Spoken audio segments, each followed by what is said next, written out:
ಚಾಮರಾಜನಗರ ಜಿಲ್ಲೆಯನ್ನ ಬರಪೀಡಿತ ಪ್ರದೇಶವೆಂದು ಘೋಷಿಸುವಂತೆ ಒತ್ತಾಯಿಸಿ ಕಬ್ಬು ಬೆಳೆಗಾರರ ಸಂಘದ ವತಿಯಿಂದ ರಾಷ್ಟ್ರೀಯ ಹೆದ್ದಾರಿ ತಡೆದು ಪ್ರತಿಭಟನೆ ನಡೆಸಲಾಯಿತು. ನಗರದ ಬೈಪಾಸ್ ರಸ್ತೆಯಲ್ಲಿ ರೈತರ ಪ್ರತಿಭಟನೆ ನಡೆಯಿತು.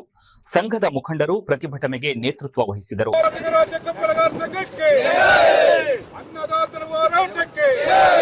ಬರ ಪರಿಹಾರ ಘೋಷಣೆ ಮಾಡಿದ ಸರ್ಕಾರಕ್ಕೆ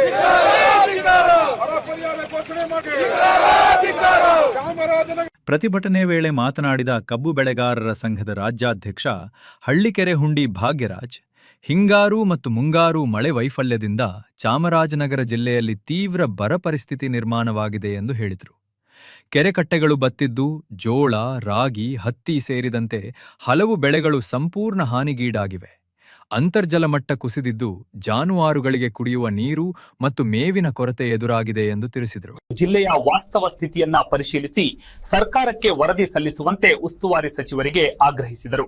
ರಾಜ್ಯದಲ್ಲಿ ಮುಖ್ಯಮಂತ್ರಿಗಳು ಸರ್ಕಾರವನ್ನ ಚುರುಕು ಮಾಡಲಿಕ್ಕೋಸ್ಕರವಾಗಿ ಕೆಲವೊಂದಷ್ಟು ಸಚಿವರುಗಳಿಗೆ ಆಯಾ ಜಿಲ್ಲೆಯ ಜವಾಬ್ದಾರಿಯ ಪ್ರಕೃತಿ ವಿಕೋಪ ಕೊಟ್ಟರು.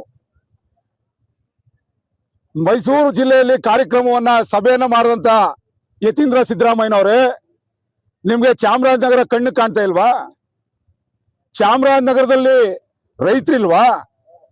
ಬರ ಇರೋದು ಚಾಮರಾಜನಗರದಲ್ಲಿ. ಸಿದ್ದರಾಮಯ್ಯನವರೇ, ಯತೀಂದ್ರ ಅವರೇ, ನೀವು ಮೈಸೂರಲ್ಲಿ ಓದೆ ಪುಟ್ಟ ಬಂದೆ ಪುಟ್ಟ ಅಂತ ಸಭೆ ಮಾಡಿ ಹೋದ್ಮೇಲೆ ಇಲ್ಲಿ ಪರಿಹಾರದ ಕಾರ್ಯಗಳು ಪ್ರಾರಂಭ ಆದ್ವಾ?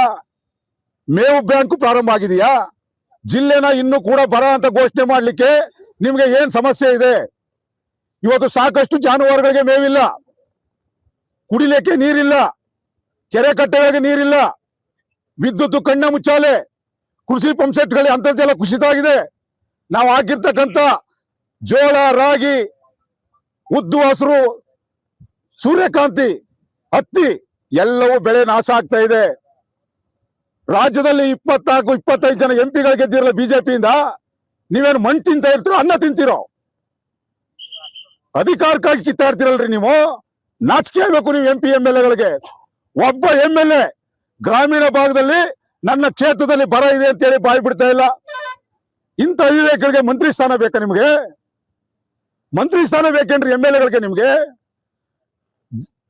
ಪ್ರಕೃತಿ ವಿಕೋಪದ ಪರಿಹಾರ ಸಚಿವರು ಉಸ್ತುವಾರಿ ನೇಮಕ ಆದ್ರಲ್ಲ, ಈ ಭಾಗದ ಶಾಸಕರುಗಳು ನಮ್ಮ ಭಾಗಕ್ಕೆ ನೇಮಕ ಆಗಿರೋರ್ನ ಯತೀಂದ್ರ ಸಿದ್ದರಾಮಯ್ಯನ ಕರ್ಕೊಂಡ್ಬಂದು ಚಾಮರಾಜನಗರದಲ್ಲಿ ಯಾಕೆ ಸಭೆ ಮಾಡ್ಲಿಲ್ಲ? ಸರ್, ಅದೇ ಯತೀಂದ್ರ ಸಿದ್ದರಾಮಯ್ಯ ಅವರು SR ಬಗ್ಗೆ ಮಾತಾಡ್ತಾರ ಹೊರತು ಈಗ ಮಳೆ ಆಗ್ತಾ ಇಲ್ಲ, ರೈತರ ಬಗ್ಗೆ ಒಂದೇ ಹೋದ್ರೆ ಮುಂದಿನ ಹೋರಾಟ ಯಾವ ರೀತಿಯಾಗಿರುತ್ತೆ? ಮುಂದಿನ ಹೋರಾಟ ಒಂದು ವಾರದೊಳಗಡೆ ಸರಿಯಾದ ರೀತಿ ಕ್ರಮ ಹತ್ತದಿಂದ ಆಗ್ಲಿಲ್ಲ ಅಂದ್ರೆ ಯಾವುದೇ ಮಂತ್ರಿ ಜಿಲ್ಲೆಗೆ ಬಂದ್ರು ಬರದ ಪರಿಸ್ಥಿತಿ ಯಾವ ರೀತಿಯಾಗಿ ನಾವು ತೀರಿಸ್ತೀವಿ. ಗೊತ್ತಿದೆ, ಚಳುವಳಿ ಇದೆ, ಅದು ತಾಕತ್ತು ಹೆಸರು ಟವಲ್ಗಿದೆ. ಕಪ್ಪು ಬಟ್ಟೆ ತೋರಿಸ್ತಿರೋ, ಕಪ್ಪು ಬಾವುಟೆ ತರ್ತೀವೋ, ಜಿಲ್ಲೆಗೆ ಬರ್ಬಿಡಲ್ವೋ, ಅಥವಾ ಬಸಿ ಬಳಿತೀವೋ, ರೈತನಿಗೆ ಆಕ್ರೋಶ ಬಂದಾಗ ಒಟ್ಟರಿಸಿದಾಗ ಏನ್ ಮಾಡ್ತಾನೆ ಹೇಳಿ? ಬೇಕಾದದನ್ನ ಪಡ್ಕೋಬೇಕಾದ್ರೆ ಹೋರಾಟ ಇದೆಯದಲ್ಲ, ಆ ರೀತಿ ಹೋರಾಟ ಬುದ್ಧಿ ಕಲಿಸೋ ಕೆಲಸ ಮಾಡ್ತೀವಿ. ಭಾರತ್ ಒನ್ ಕನ್ನಡ ನ್ಯೂಸ್ಗೆ ಸಬ್ಸ್ಕ್ರೈಬ್ ಮಾಡಿ, ಬೆಲ್ ಐಕಾನ್ ಒತ್ತಿ. ಇನ್ನಷ್ಟು ಸುದ್ದಿಗಳೊಂದಿಗೆ ಮತ್ತೆ ಭೇಟಿಯಾಗೋಣ. ನಮಸ್ಕಾರ.